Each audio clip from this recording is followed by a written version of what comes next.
প্রথমে দেখে মনে হতে পারে চলছে সিটি কর্পোরেশনের অবৈধ বিল্ডিং উচ্ছেদ অভিযান।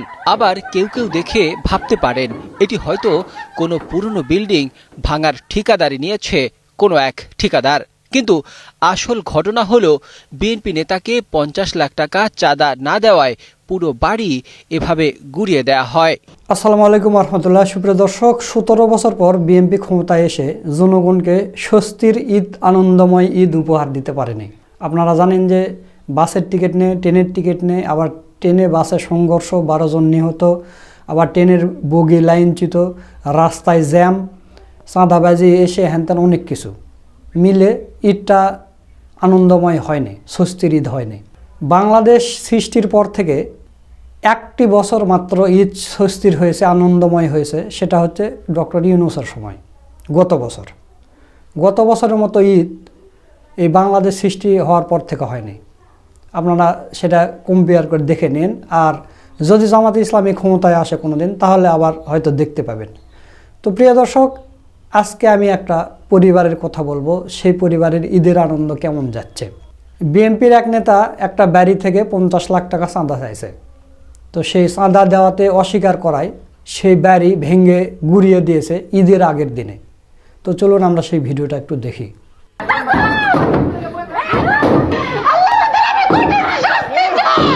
প্রথমে দেখে মনে হতে পারে চলছে সিটি কর্পোরেশনের অবৈধ বিল্ডিং উচ্ছেদ অভিযান। আবার কেউ কেউ দেখে ভাবতে পারেন এটি হয়তো কোনো পুরনো বিল্ডিং ভাঙার ঠিকাদারি নিয়েছে কোনো এক ঠিকাদার। কিন্তু আসল ঘটনা হলো বিএনপি নেতাকে ৫০ লাখ টাকা চাঁদা না দেওয়ায় পুরো বাড়ি এভাবে গুড়িয়ে দেয়া হয়। তারা পার্টি করে, কিসের পার্টি করে? তারা বলছে বিএনপির পার্টি করে, তারা নেতা মানুষ। এখন তো তাদের সাথে তো আমরা পারবো না, আমরা অসহায় মানুষ। আমাকে মারধর করছে, পায়ের মধ্যে ইটা দিয়ে ডিল দিছে, তারপর হাতুড় দিয়া বাইরাইছে আমার আম্মুকে, আমাকে, তারপর পাইপ দিয়া, মানে হাতে, তাদের হাতে, প্রত্যেকজনের হাতে অস্ত্র ছিল। আমাদের বাড়িঘর ভাঙচুর করে শেষ করে ফেলছে। নারায়ণগঞ্জের ফতুল্লার শিবু মার্কেট পশ্চিম লামাপাড়া এলাকায় গত ২০ মার্চ সকাল ৭:৩০টার দিকে এই ভয়াবহ হামলার ঘটনা ঘটে। হঠাৎ করেই ৩০-৪০ জনের একটি সশস্ত্র দল লাঠি, রড ও দেশীয় অস্ত্র নিয়ে একটি বাড়িতে হামলা চালায়। মুহূর্তেই পুরো বাড়িটি ভেঙে চুরমার করে দেয়। সুপ্রিয় দর্শক, আপনারা ভিডিওটা দেখলেন। একটা বাড়ি, পুরা বাড়ি ভেঙে ফেলেছে। এটা হচ্ছে লোকাল একটা গণমাধ্যম নিউজ করছে। আপনারা কি জাতীয় কোনো গণমাধ্যমে নিউজ দেখেছেন? এত বড় একটা বাড়ি ভেঙে ফেলেছে, জাতীয় কোনো গণমাধ্যম নিউজ করেনি। এটা আপনাদের আমরা দেখালাম। যদি জামাতে ইসলামী যদি একটা পাত দেয়, একটা বায়ু ছাড়ে, সেটা নিয়ে নিউজ করে, মানে জামাতের বিরুদ্ধে যদি কোনো কিছু হয় সেটা নিয়ে এরা জাতীয় গণমাধ্যমে নিউজ করে। অথচ এখানে একটা বাড়ি ভেঙে ফেলা হয়েছে, ৫০ লাখ টাকা চাঁদা চাওয়া হয়েছে, সেখানে না দেওয়াতে বাড়ি ভেঙে ফেলা হয়েছে, এটা নিয়ে কোনো গণমাধ্যমে নিউজ নেই। আপনারা এর আগে দেখেছেন যে মোটরসাইকেল কিনা বেচা নিয়ে রাজশাহীতে 2 দিন আগে জামাতের 2 গ্রুপের সংঘর্ষ, সবগুলো গণমাধ্যমে নিউজ। এরপর বগুড়াতে গরুর গোস্তর কিস্তি ৭০ লাখ টাকা নিয়ে জামাত নেতা উধাও, এগুলো নিয়ে নিউজ হয়। অথচ সে জামাত নেতা নয়, তার সাথে কথা বলে জানা গেল সে জামাতের কেউ নয়। বা মোটরসাইকেল নিয়ে যে গণ্ডগোল হয়েছে সেটাও জামাতের কেউ নয়, কিন্তু গণমাধ্যম এটা নিয়ে নিউজ করে শেষ। অথচ এখানে একটা বাড়ি ভাঙা হয়েছে, পুরো একটা বাড়ি ভেঙে ফেলা হয়েছে ঈদের আগা দিনে। তাদের ঈদ কেমন কাটতেছে? টাকা ৫০ লাখ টাকা চাঁদা চাইছে, দেয়নি, বাড়ি ভেঙে ফেল দিয়েছে বিএনপি নেতা। এখানে কোনো গণমাধ্যমের কোনো নিউজ নেই। আছে নিউজ? আপনারা গণমাধ্যমে নিউজ দেখছেন? যমুনা টিভি, ৭১ টিভি, সময় টিভি, এগুলো দেখছেন? নিউজ 24? না, কোনো নিউজ নেই। এখানে যদি জামাতের কোনো নামগন্ধ থাকতে দেখতেন নিউজ কাকে বলে। এ হচ্ছে বাংলাদেশের মিডিয়া। আর এই মিডিয়াকে বিশ্বাস করে জামাতে ইসলামী নির্বাচন করছে। তো দর্শক, জামাতে ইসলামী কিন্তু ভোটে হয়ে গেছিল। জামাতে ইসলামীকে বিভিন্নভাবে ভোটে কারচুপি করে ঠকানো হয়েছে, তাছাড়া জামাতে ইসলামী ক্ষমতায় চলে যেত। তো এই বিষয় নিয়ে গুরুত্বপূর্ণ আলোচনা করেছেন আমাদের বড় ভাই মোহাম্মদ সুলাইমান, যে জামাতে ইসলামীকে কীভাবে কী কৌশলে ঠকানো হয়েছে এবং সেটা এখন ধীরে ধীরে বের হয়ে আসতেছে। তো চলুন আমরা সেই ভিডিওটা একটু দেখে আসি। প্রেসিডেন্ট শাহাবুদ্দিন চুপ্পু তার আগের সিদ্ধান্ত থেকে সরে গেলেন।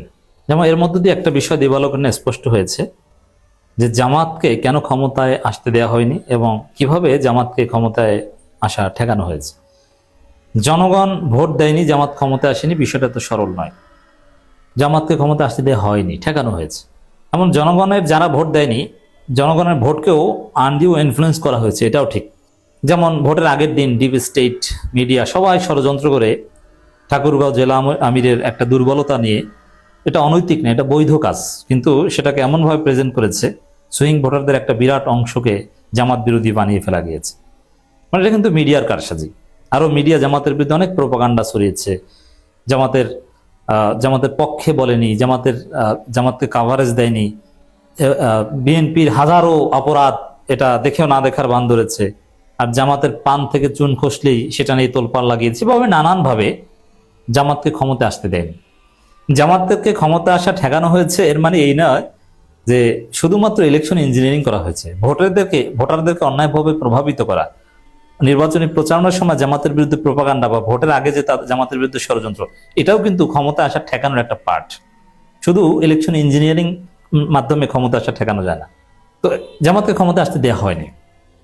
এই সমীকরণটা আপনি কিভাবে মিলাবেন? দেখেন, খবর, প্রেসিডেন্ট শাহাবুদ্দিন চুপ্পু তার সিদ্ধান্ত থেকে সরে গেলেন। খবরটা একটু আপনাদেরকে আগে জানাই। মনে হচ্ছে প্রেসিডেন্ট শাহাবুদ্দিন তার সিদ্ধান্ত বাতিল করেছেন। তিনি নিজেই জানিয়েছিলেন নির্বাচনের পর স্বেচ্ছায় পদত্যাগ করে চলে যাবেন। তখন নির্বাচন নিয়ে দেশে টান টান উত্তেজনা, কে জেতে কে হারে এ নিয়ে নানান হিসাব নিকাশ, চারিদিকে একই আওয়াজ, জামাত ইসলামী অনেকটা নাটকীয়ভাবে ক্ষমতার মসনদে চলে যেতে পারে। এমনি জামাত ক্ষমতায় প্রায় গিয়েছিল এবং চারিদিকে আওয়াজ উঠেছিল, কিন্তু সেটা ঠেকানো হয়েছে বিরাট শক্তি, Bharat, America, civil military bureaucracy, media সবাই মিলে 6টা শক্তি একত্রিত হয়ে জামাতের ক্ষমতায় আসা ঠেকিয়েছে। এমনকি জামাত ক্ষমতায় এসে যাবে এই বিশ্বাস প্রেসিডেন্ট শাহাবুদ্দিন চুপ্পু করতেন। ইটস ট্রু, বঙ্গভবনের 4 দেয়ালে বন্দী প্রেসিডেন্ট শাহাবুদ্দিনের কানে ওই খবরটি বসেছিল যে জামাত ক্ষমতায় যাচ্ছে। এর মানে ক্ষমতায় যাওয়ার রিয়ালিটি ছিল, কিন্তু ঠেকানো হয়েছে, এটা তো স্পষ্ট হয়ে গেল। ধারণা করা যায় ভবিষ্যতের কথা চিন্তা করেই তিনি পদত্যাগের সিদ্ধান্ত নিয়েছিলেন। যেদিন সম্ভবত তফসিল ঘোষণা করা হয়েছিল, ওই দিনই তিনি বলেছিলেন যে নির্বাচন পর্যন্ত দায়িত্ব পালন করা এটা একটা দায়বদ্ধতা রয়েছে, নির্বাচনের পরে আমি পদত্যাগ করব। 11 ডিসেম্বর বার্তা সংস্থা রয়টার্সকে দেয়া এক সাক্ষাৎকারে তিনি তার ওই সিদ্ধান্তের কথা জানান। খবরটি তখন নানা কৌতূহলের জন্ম দিয়েছিল। নির্বাচনের বিএনপির জয়ে সবকিছু ওলট পালট হয়ে যায়। বিএনপি নেতারা বলছেন ওই ফলাফল ছিল অপ্রত্যাশিত। তারা এটাও বলছেন দলীয় কোন্দল আর মনোনয়ন বাণিজ্য না হলে আরো 30টি আসন জয় তাদের সুনিশ্চিত ছিল। বিশেষ করে যশোরের ফলাফল সেই ইঙ্গিত দেয়। এখানে এই শাহাবুদ্দিন চুপ্পুর সিদ্ধান্ত ওলট পালট হয়ে যায় কিসের ভিত্তিতে? বিএনপি জিতেছে খুশি, মানে আওয়ামী লীগ জিতলে যেরকম খুশি হওয়ার কথা বা আওয়ামী লীগ ব্যাক করলে যেরকম খুশি হওয়ার কথা, শাহাবুদ্দিন চুপ্পু ওই রকম খুশি হয়েছেন। এর মানে শাহাবুদ্দিন চুপ্পু গং, শাহাবুদ্দিন চুপ্পুর পক্ষের শক্তি, দ্যাট মিনস ভারত এবং আওয়ামী এস্টাবলিশমেন্ট, তারা জামাতকে ক্ষমতা আসতে দেয়নি, যার ফলে শাহাবুদ্দিন চুপ্পু খুশিতে খুশি। এটাই হচ্ছে হিসাব। যাই হোক, নির্বাচনের ফলাফল দেখে প্রেসিডেন্ট কি তার সিদ্ধান্ত থেকে সরে গেলেন? মানবজমিন রিপোর্ট এটা। যদিও তিনি এই মুহূর্তে স্বস্তিকর অবস্থায় রয়েছেন, তিনি মুক্ত সাংবিধানিক পদে ধারাবাহিকতা রক্ষা করছেন, সংসদে বক্তৃতা করছেন, বঙ্গভবনে নানা আয়োজন চলছে, তার প্রেস সেকশনও বহাল, অন্তর্বর্তী প্রশাসন তাকে অনেকটা ঘরবন্দি করেছিল, অন্তত 3বার মব সন্ত্রাসের শিকার হয়েছিলেন তিনি। দেখেন, চুপ্পুর বিরুদ্ধে প্রতিবাদ, বঙ্গভবনকে ঘিরে আন্দোলন, ওইটাকে বলছে মব সন্ত্রাস। কারা বলছে? মানবজমিন পত্রিকাতে। মানবজমিন অধপতনের একটা এক্সাম্পল হচ্ছে মানবজমিন। কি এই মানবজমিন একসময় হাসিনার আমলে ফেসিবাদের বিরুদ্ধে সোচ্চার ছিল, কিন্তু ধীরে ধীরে আবার ইন্ডিয়াপন্থী হয়ে গেছে। এবং ব্যক্তিগতভাবে মানবজমিনের সম্পাদক এবং শাহাবুদ্দিন চুপ্পু খুব ঘনিষ্ঠ বন্ধু। তা মানবজমিনের ডেভিয়েশন দেখে আমাদের হৃদয় রক্তক্ষরণ হয়, কিভাবে একটা পত্রিকা জনগণের ভয়েস থেকে দালালে পরিণত হতে পারে। নিয়মতান্ত্রিক জনগণের আন্দোলনকে মব বলে, দেখেছেন? তবে এইসব দালালি করে চাটুকারিতে করে মতিউর রহমান কিছু পাননি, কোনো লাভ হয়নি। তাকে সরিয়ে দেওয়ার জন্য দেশে বিদেশে এই তারেক রহমানকে বাংলার লুথার কিং লুথার অনেক কিছুই উপাধি দিয়েছিলেন, কিন্তু কোনো পোস্ট পজিশন তো পাননি মতিউর রহমান, পাবেনও না।